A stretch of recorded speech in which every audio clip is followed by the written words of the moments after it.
It's just crazy because for some reason it feels like everything happened 3 weeks ago, but it also feels like it happened 4 years ago. Like all at the same time, like I've lost concept of time. I'm almost glad that it happened because I feel like I'm the strongest and like most happy and motivated.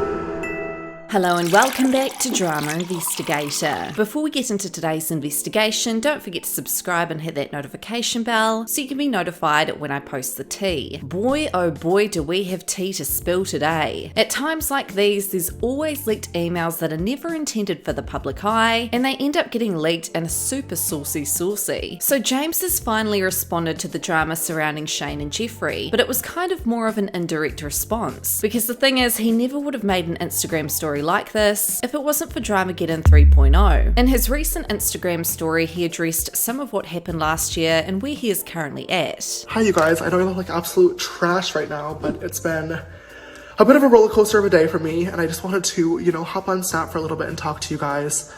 I just put out a few tweets and I thought it would be appropriate to, talk a little bit further here on Snap to you guys where you can actually hear me talking and stuff.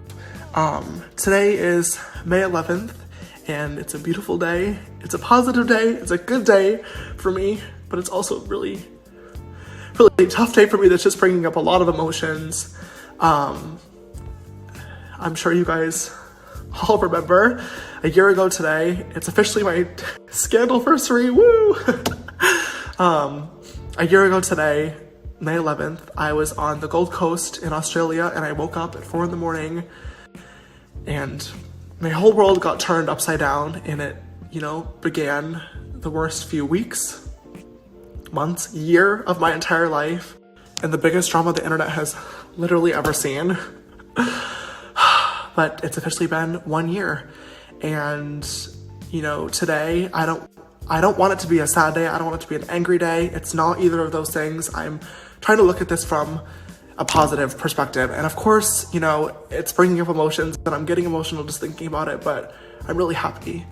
And it's just crazy because for some reason it feels like everything happened 3 weeks ago, but it also feels like it happened 4 years ago. Like all at the same time, like I've lost concept of time. But like I said, want to look at this from a positive perspective. And I think that although this past year sucked, and I wouldn't wish what I went through upon literally anybody, I am so proud of the person that I have become through all of this. I feel like I've become a smarter person from what I went through. I feel like I've become a smarter influencer from what I've went through. I'm really proud of the choices that I've made in the past year in terms of, career and people that I'm working with and staying out of drama. We have rebuilt pretty much everything in this family together, and we did it ourselves. And I'm so proud to say that. We're almost to 20 million subscribers together, which is crazy. We have a YouTube show that is incredibly successful and that you guys are all loving, and it's my favorite project that I've ever worked on. Sisters Apparel is relaunching this week, and just so many other amazing things going on behind the scenes that I can't talk about just yet, but you guys will definitely, be in the loop as soon as I can talk about it and say things. And most importantly, I feel like I've become a stronger person from what I went through, and like I said, I literally would not wish, the mental health struggles and the problems and the depression and anxiety that I went through because of everything, but in a weird, really fucked up way, I'm almost glad that it happened because I feel like I'm the strongest and like most happy and motivated that I have ever been in my entire life because of it. And I'm really grateful. I'm grateful for my team for always helping me and pushing me to, get up and just work my ass. I'm helpful to my best friends, especially the ones that were with me in Australia that kept me from making a really dangerous, irreversible choice that I would not have been able to take back. Because if it weren't for them, I would not be alive today. And they know who they are. And I'm just really happy to be here, to be working on exciting projects that I'm proud of, to be happy, to be surrounded by amazing friends and amazing business partners, and most importantly, amazing followers. And I'm so grateful to each and every single one of you who have stuck by my side, whether you've been here since day one or whether you're a new sister in the family. I love you, and I'm just, really just proud of the year that we've had together. It's been really hard, but we can look back at it and use this negative experience as a way to grow, and hopefully, what I went through just proves not only to you guys, but also to everybody, like, no matter what you go through, it's all about how you pick yourself up. I'm just cutting up my videos. It's really the right now. Like I was saying, it's all about how you pick yourself back up and just keep rolling with the even when they're still coming at you, even to this. And it's been a really hard year, but it's been an amazing year, and I'm just so grateful to be alive today and to be excited and motivated for everything that's happening right now, but also everything that's happening in the future. Like I said, so many good things are coming, and I just can't wait. It feels like this is like, I just posted the tweet of like my social blade and stuff, and I said it was a cultural reset, which it was, but I honestly feel like this right now is like a reset happening within me and within our family of just everything that's coming that's really good. And like I said, today's a positive day.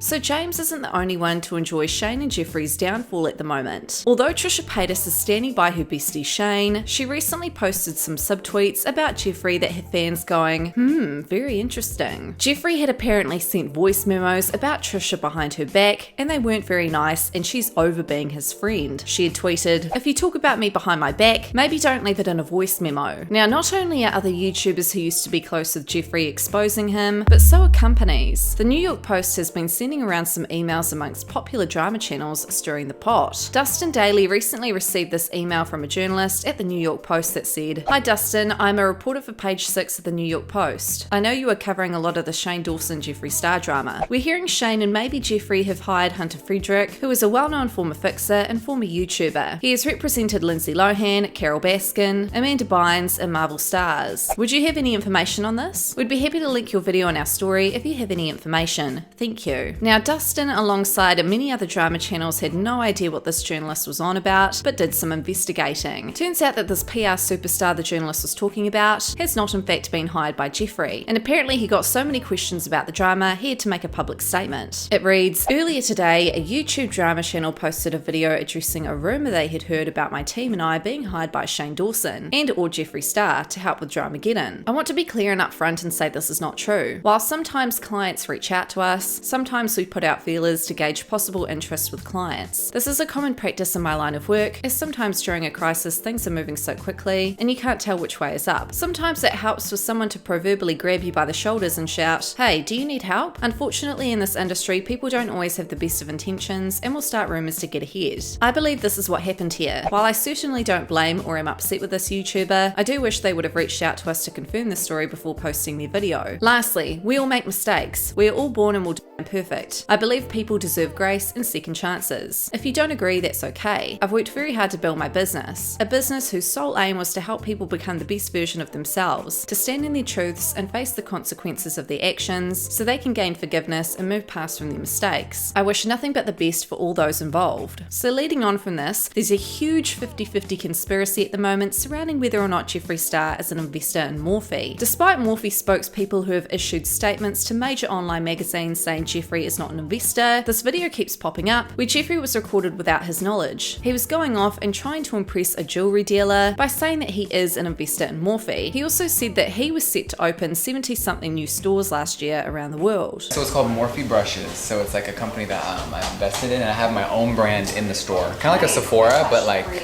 better. Yeah. It's like the new wave, so we have 75 stores opening this year. Despite this evidence of Jeffree exposing himself, fans still believe that he's not an investor in Morphe. Nonetheless, plenty of beauty gurus at the moment are cutting ties with Morphe for a plethora of reasons. Probably because they're not happy they're contributing to Jeffree Star's success. Jackie Aina recently tweeted, "Hey boos, as some of you may know, as of this week, I will no longer be a Morphe Brushes affiliate. Code EDGES has been deactivated. I refuse to align myself with a company that continues to retail anti-black race beauty brands. I strongly encourage other influencers to do the same." Nicole Concilio had responded, "Got rid of my code too." Chloe Morello had also tweeted, "I've never liked Morphe, so I would like to announce that I will continue to not promote Morphe." LOL! Beauty gurus left, right and centre want nothing to do with the brand. Jaclyn Hill, however, who lives, breathes, eats and worships Morphe like it's her religion, is more obsessed than ever with the company. More sponsorships for me! So what are your thoughts on all this drama? Let me know in the comments.